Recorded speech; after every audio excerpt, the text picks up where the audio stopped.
Hey friends, looking for some great business content other than right here on Accelerate? Then check out C-Suite TV and watch in-depth interviews with business content for C-Suite leaders and entrepreneurs, including an interview with me, your favorite podcast host. And it's all on demand. Watch and get insider secrets on demand by going to csuitetv.com. That's c-suitetv.com. Business insights on demand. Okay, let's do the show.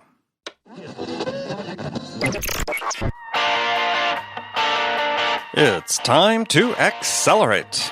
This is Andy. Welcome to episode 455 of Accelerate, where I hold in-depth conversations with today's leading experts in sales, marketing, and leadership 6 days a week. Please take a minute right now, go to iTunes if you would, and subscribe to this podcast. Leave us a review. Also, I'd love to hear from you personally. If you have suggestions about topics or guests that you'd like me to feature on the show, then please drop me a note. Send it to me at accelerate.fm@gmail.com. Now, did you know that studies have found that the cost of a bad sales hire is 4 to 7 times the annual salary of the position?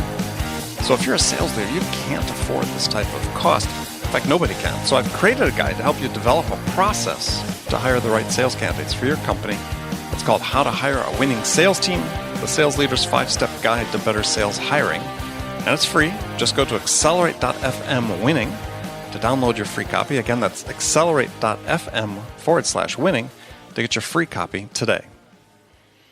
Joining me on Accelerate is Philip Schweizer, CEO of SalesWings. It's a sales engagement company. It's based in Switzerland. Philip Schweizer, welcome to Accelerate. Hey, Andy. Very happy to be here. Looking forward.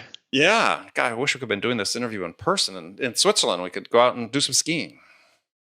That's right. Well, actually, today we got some of the first snow of the year. So seriously, if you would have come today, it's very weird. There's some sort of a cyclone over Europe. Very little snow so far, but it's been snowing heavily today, and hopefully next week because I'm going to go skiing in 2 weeks. Yeah, I was going to say that the whole Swiss ski industry must be in mourning if they get to, first of the year. We're recording this right the first week of January, and there's no snow in the mountains. That's right. So I'm positive there's still some coming. All right. Well, I'll join you in 2 weeks then. So sounds good. So maybe take a minute, introduce yourself a little bit more. Maybe tell us how you got your start in sales. Yeah. So you've already said. So I'm based in Switzerland here. I spent a year in the United States when I was 17. That's how I got my small American accent here. So how did I get started with selling? I thought of that question, and I think I was about 7 years old when I did my first sale. And we had a bunch of stuff in the cave and in the cellar, and my mom said, there's this kind of yard sale going on in the village, and if you want, you can go and you can sell that stuff. And I said, okay, well, why not Saturday afternoon or something? So I packed a huge trolley that my mom would use to go shopping, and I put all the stuff in. You kind of have an old wallet. To some kind of a clock from my granddad, all that kind of stuff. And I sold practically everything in like 3 hours, and it was so much fun. So I knew I had a talent. Right. But, it wasn't my dream all after to get a salesperson. But I think I realized very quickly that if you don't know how to sell and how to sell yourself and your ideas and convince what you're passionate about, you're not going to go very far. Right.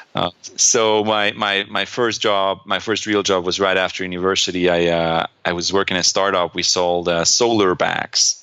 Solar bags. Okay. Right? So quite extremely expensive bags with a flexible solar panel. Charge your iPhone right there in your bag. Okay, got it. Yeah.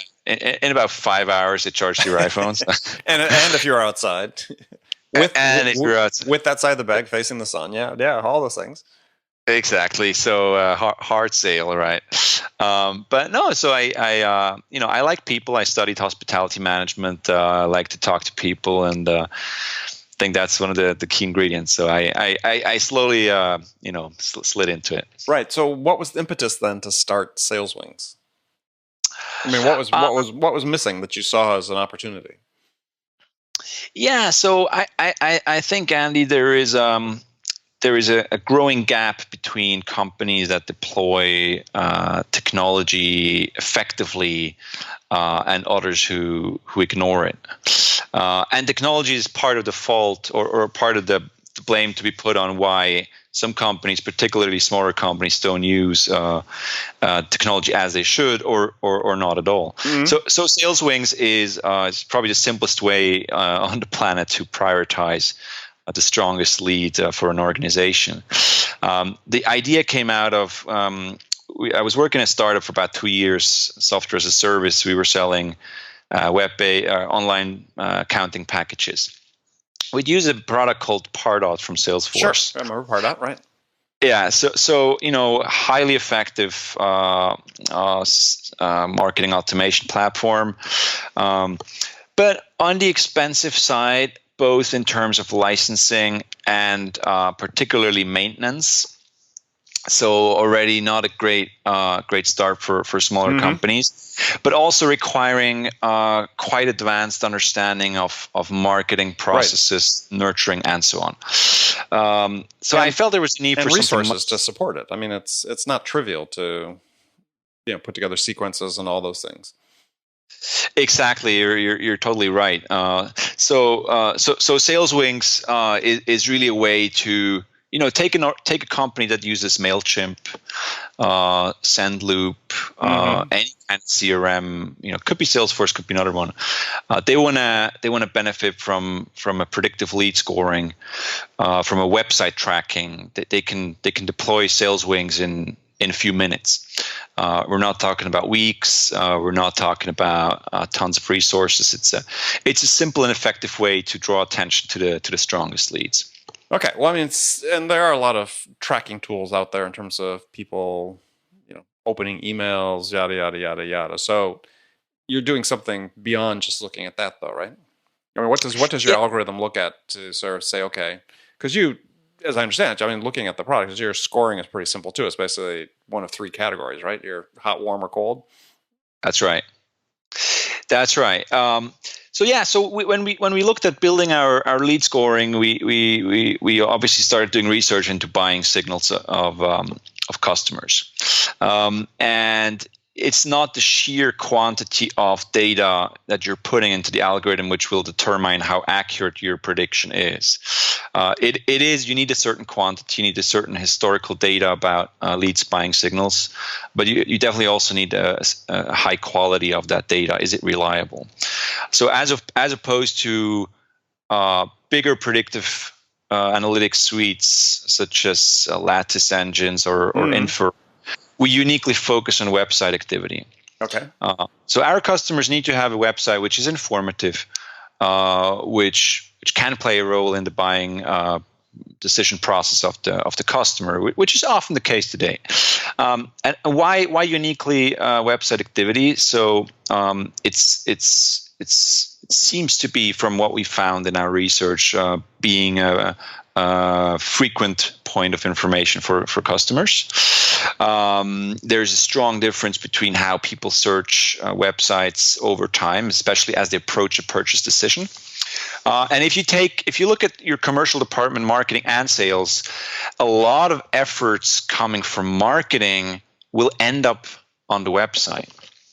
Sure. You're putting Google ads, you're active on LinkedIn, you're doing newsletters, all kinds of stuff.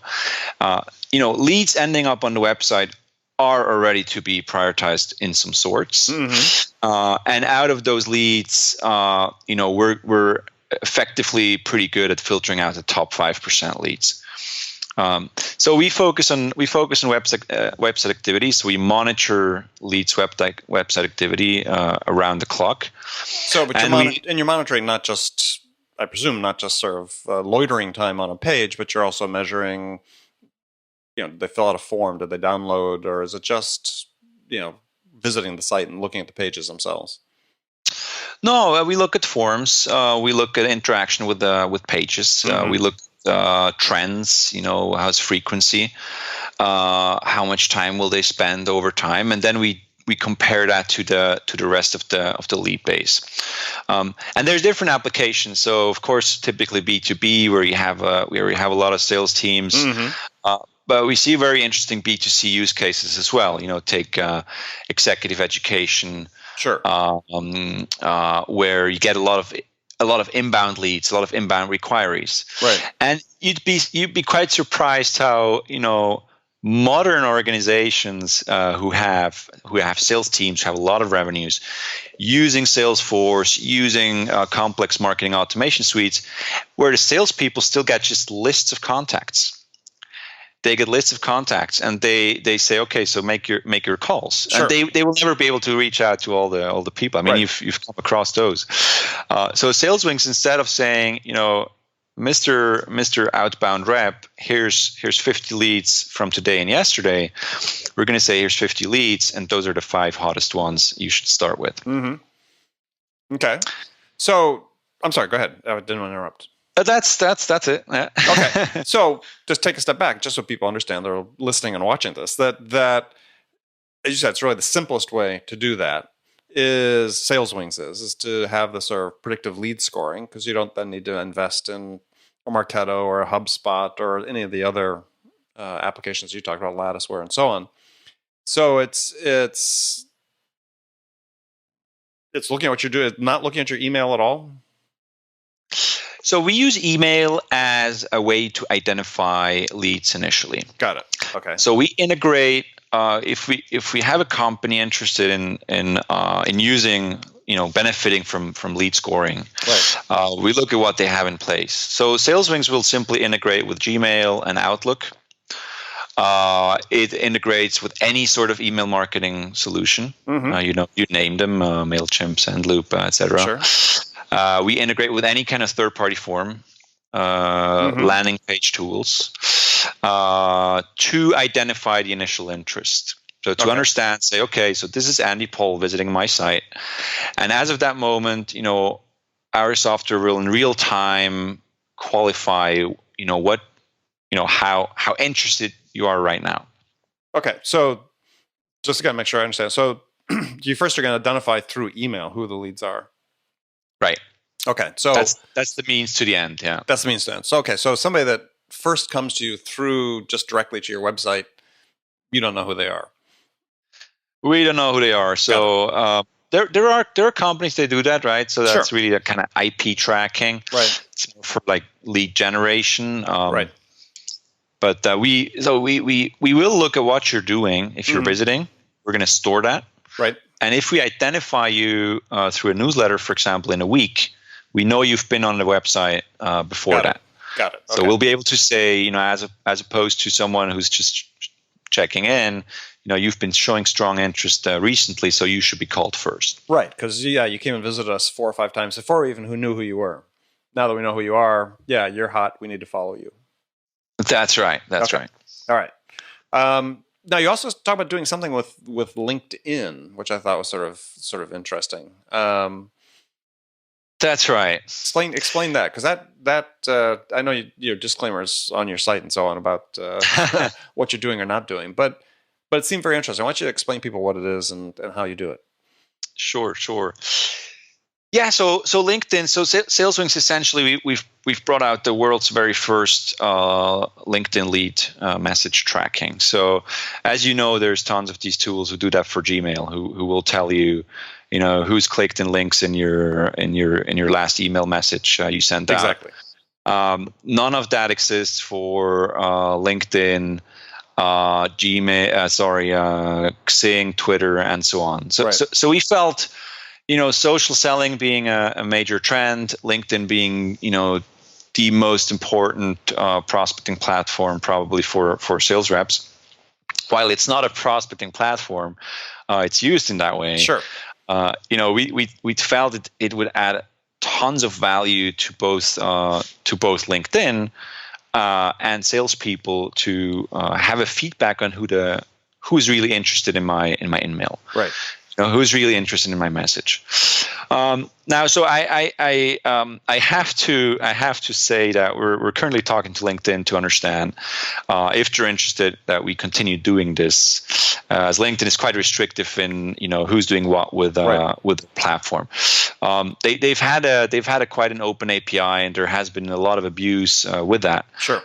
So I understand there is right now they're protecting what they have. They're protecting as well their LinkedIn people using LinkedIn.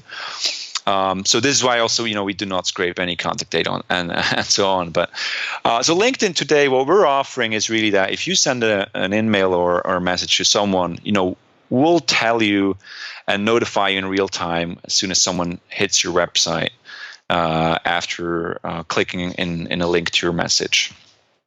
Okay. So we're not sure how long we will be able to still do this. So we hope LinkedIn, is seeing value in there, adding some stickiness to their platform. But that's currently the situation. All right. So just to make sure people understand, so if you are sending an email, you're sending a regular message within LinkedIn, and you include a link. It's basically a tracking link, right? Right. Right. So then you can then see if someone that has received the email, received the message, has visited your website. That's right. So imagine you're. So here's a bit of a dummy example, because it probably happened to all of us. You have a person from India selling SEO services or selling selling a web happens, service, yes. or development companies from Eastern Europe. They provide you with all kind of things. So they prospect very actively. So let's say they send out 10 emails a day. There's a cost to that. Right. And today there's literally no way for them to say, who should I follow up with? Right. But if you get 10, you get 10 people receiving your email, and you got 2 people clicking on your link, right? Checking out your website, potentially coming back the next day again, spending time on your website. You then know where you get to follow up after. Sure. And this is also why. By the way, we integrate with sales development platforms. Mm-hmm. So if people use SalesLoft, right. Outreach, right. Persist IQ, or Reply, which is a great platform as well, they can integrate with SalesWings, and instead of just seeing who's clicking or replying, we'll give them a view on every lead receiving their email that has not responded. Have they been researching myself actively? Have they been researching my company actively after receiving my messages? Right. And it's all about timing as well. And sure. You write about that in your book, Zero Time Selling. right. how important responsiveness is, right. To interest, and getting the timing right. And that's what SalesWings is doing. It's really giving you the possibility to react to the most interested leads as soon as possible. As soon as possible. Yeah. Like that. I can't see why LinkedIn. I mean, I could not to predict what LinkedIn would do because they are very unpredictable. But I mean, you can put links in your emails anyway, right? So somebody could always have. That's right. Somebody could always have a tracking link in there. I mean, it's not like. Yeah, that's right. So that's right. I mean, that's the great thing about SalesWings. So if you send an email to someone, and we're automatically going to generate these tracking links. We're automatically going to create a lead in SalesWings, without scraping any contact data and so on. So we're just automating something everybody's already doing. But yeah, so we're working with LinkedIn. We consider them having a great platform. We don't want to upset them either, and we're confident they're gonna open up again one day. Because I think the most successful web platforms, one being Salesforce, their success relies on having an ecosystem around, right? Promoting that platform actively, making it better. So we feel absolutely making it better. I think that many people would say that their ROI on Salesforce depends on these additional applications. Exactly, it's one of their key selling proposition, right? Right. So yeah, so LinkedIn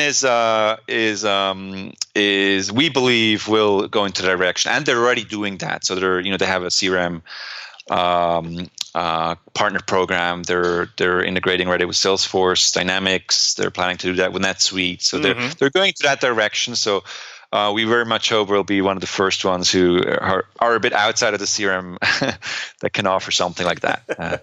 With LinkedIn agreeing to it. Sure. So for people listening, why don't you explain who your ideal client profile is, or what your ideal client profile is? Yeah. So we have our smallest customer are one-person companies. Sure. Sending out newsletters who want to see who of their lead base is most interested in what they do, and they can afford that because because of the time it takes, which is practically zero, and because of our price tag. Our biggest company today has about 5,000 employees. They have an outbound sales team of 30 people who need to prioritize every day a very large number of leads. So we have a use case there. I'd say our sweet spot is probably companies between 30 and 200, 300 people, right? Who look to get a better view on the strongest leads, who have technology in place, want to decrease the time to implementation of a platform, and who do not want or can afford a Marketo or a Pardot for whatever reason. Well, interesting. Do you have clients that actually have Marketo, HubSpot, or Pardot, but then use your system because, there's virtue in the simplicity, right? I mean, one of the things is, we can score leads on a 1 to 10 scale, but what's that mean, right? What's a 7 mean? What's a 4 mean? What's a 9 mean? And that's the virtue and simplicity is, hot, warm, cold. I mean, it's pretty straightforward. Exactly, and sales guys. They need simplicity. They need to have tools which make sense out of data, because there's so much data and signals and information, intelligence about leads, but they cannot spend their time, analyzing all of that. They need to zero in on top leads, then dive into these leads, and then do more research about them. And so yes, the answer is yes. We have customers who do use, for example, Salesforce Marketing Cloud and other marketing automation platforms. Why? Because typically these big solutions have been built with marketing in mind. They do offer lead scoring. Some of them take way too long to build these lead scores, so they will take hours to calculate lead scores in large databases. SalesWings is real time. We're proud to say that we can qualify up to 5,000 leads in less than 10 milliseconds, which is pretty incredible. But we're able to do that if required. But there's a real time effect of it, and there's the predictive side to it, which is that SalesWings will not just build a score. So if you have 20,000 leads, let's say, we're not giving you the 3,000 best leads, because that doesn't make any sense. Sure. We're telling you who's hot right now, and then they'll turn colder again. Sure. So it's really bridging that, all these marketing actions happening to sales, effectively giving also a great way for marketing teams to point sales guys to the top leads, because marketing, as you know, I mean, they have a big challenge to identify those best leads. So we give them an additional layer of intelligence. Yeah, I mean, it's a sales-focused lead scoring, if you will. So, on one hand, you think nominally that will reduce sort of the finger pointing about, hey, marketing telling sales we gave you all these good leads, and sales saying, they weren't any good at all. That's right. So, last question, sort of about the product is then it seems as if, though, that maybe I'm wrong, and you can feel free to tell me so, is you're doing this based on web visits, but there is this whole other idea about how people are engaging with the content that you provide them, right? So, which also talks about how, deals with how sales reps have to prioritize their time. Yeah. So, as I understand what you're doing then with SalesWings, it's more really sort of top of funnel, hot, warm, cold, as opposed to sort of lower level in the funnel. Once they've engaged, once they're in their buying process and you've engaged with them as a salesperson, then, there are these other platforms. I said they're more like content that you provided, clear slide, others like a name, that then measure the engagement based on what you've sent them. I mean, is that an area that you see folding in at some point or playing with, or how does that fit into your plan? I think that's a very good question, Andy. How do these tools play together? I think the way I come across a lot of tools. So I'm sure. ClearSlide is one. There's probably a sales technology for absolutely everything you can imagine. If not, there soon will be. Yes. There will be. Hopefully, because there should be. And I read this article from Workato, who automates workflows, and they see how bigger organizations have over 2,000 apps across the organization. That doesn't have to be just sales. Sure. But the trend is definitely having more apps which of some sort speak to each other and which are complementary. So a tool like ClearSlide or DocSend, I see fully complementary in a sales stack to SalesWings. Okay. And yes, you're right. So SalesWings is, if you look at the acquisition funnel, you'll have lead nurturing, sales lead qualification, and SalesWings is doing a fantastic job there, pointing at who are the leads you should look at right now. And DocSend will typically be, ClearSlide or these tools will typically be tools which give much more qualitative information as soon as there is an engagement already between a lead and a salesperson. So you're totally right. Well, I just want to make sure that people listening were clear in their own minds, where to use SalesWings, because that is, as you talked about, it is a big issue. I mean, it's you've got companies, that are, let's say they are a company where they are actually providing lists to their SDRs, their outbound team. In some cases, the SDR teams have to build their own lists, right? But if you're giving a tool to someone to say, look, you need to make so many outreaches today or so many contacts, but these are the ones you should be focusing on first. That I see is invaluable, and it is sort of the holy grail that a lot of companies are sort of trying to come up with products that using machine learning, AI, and so on. I think we'll see a bunch of these in 2017 and so on. Yeah, trying to help people in sales prioritize what they should do next. Yeah, exactly, and it's good you mentioned that, because I think it's worth talking about the role or importance AI and technology should take in our daily sales. We've talked about data that you're putting into your algorithm. Right. I read an article about a data scientist. I can't remember which company he's working for, but one of the marketing analytics companies, and he called the most difficult task, what he called the last mile, is to translate data into actionable, meaningful data for company. So let me make an example. You don't need AI to tell a sales guy that the CEO is a better lead than an intern. But you can come up with a very complicated algorithm which will actually tell you, hey, by the way, this is the CEO with 95% accuracy. He's a better lead than the intern. You know what I'm saying? So, yes. So don't get me wrong. SalesWings has a very strong technology in its backend. Sure. But what we're coming up with is not.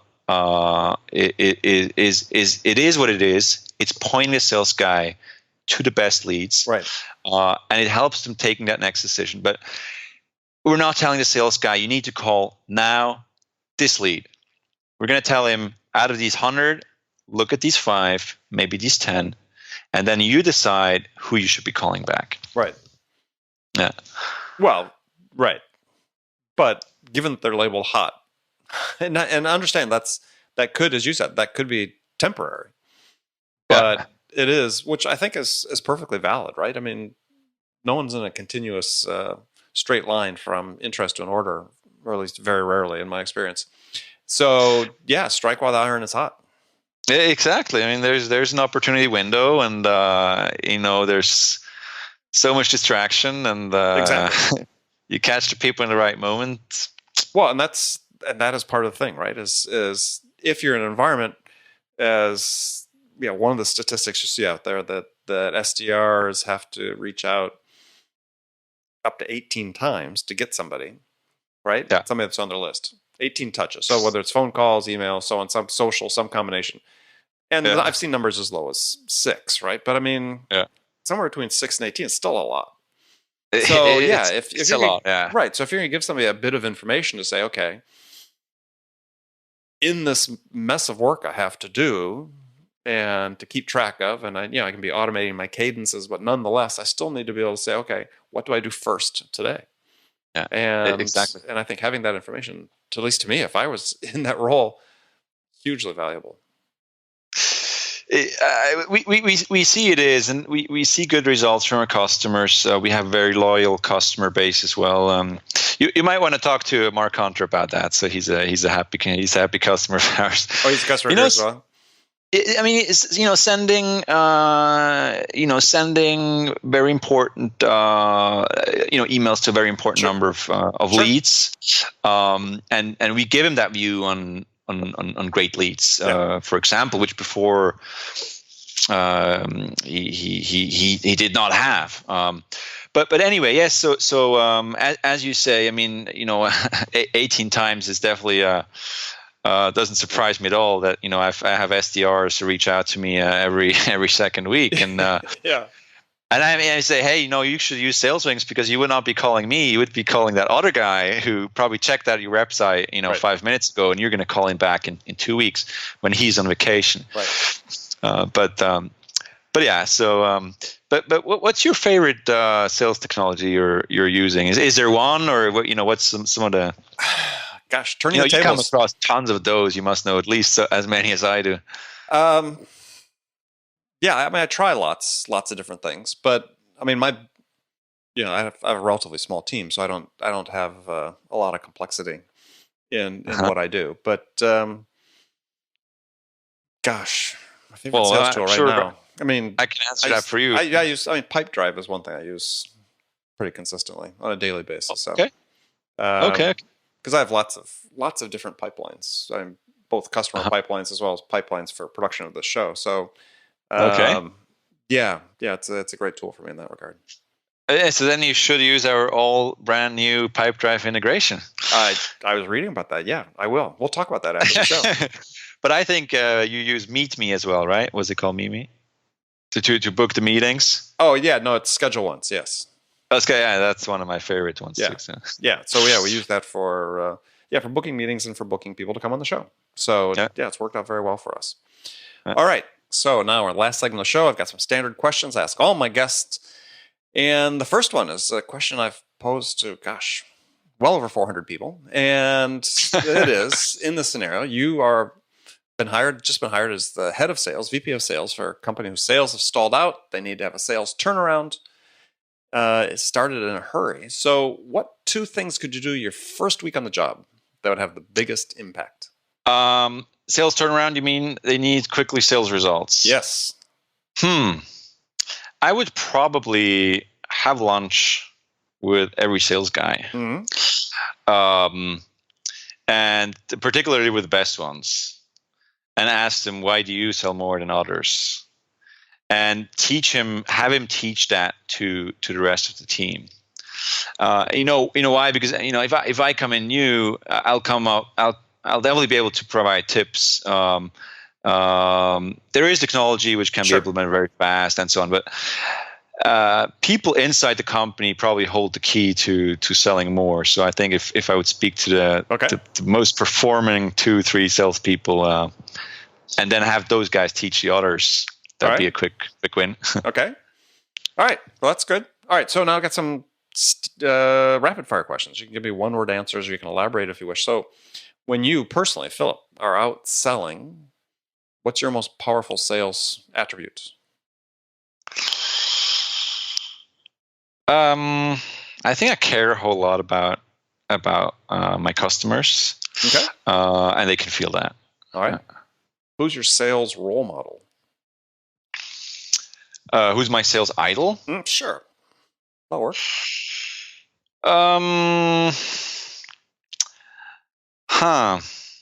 I have many. I mean, I have many. As I tell people, the default answer, if you can't answer, is me. Okay. I will say that I get inspired by people who sell to me. There's a lot of bad ones. One person was actually a support person working at Pardot from Salesforce. It was a customer success person. Sure.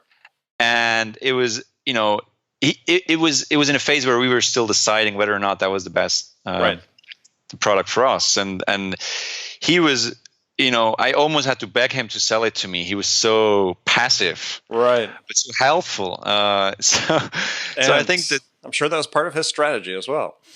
It probably was, yes. Yeah. So that's all right. I guess that answered the question. That's fine. That's good. So, what's one book you'd recommend that every salesperson read? Apart from yours, of course. Apart from mine, thank you very much. But yes, apart from mine, I think when you start out, so I a lot of books I read are in German, so I cannot recommend them right now. But but I read from Jeffrey Gitomer, the Red Book of Selling. I think it's actionable. Okay, that's great. I think it's a great book. It's actionable. I think that's something that people can start with. All right, we'll start there. All right, last question for you. What music is on your playlist? Oh, there's a lot. There's a lot. I think I listen to very different music types depending on my mood. One I can recommend is the soundtrack of Sugarman.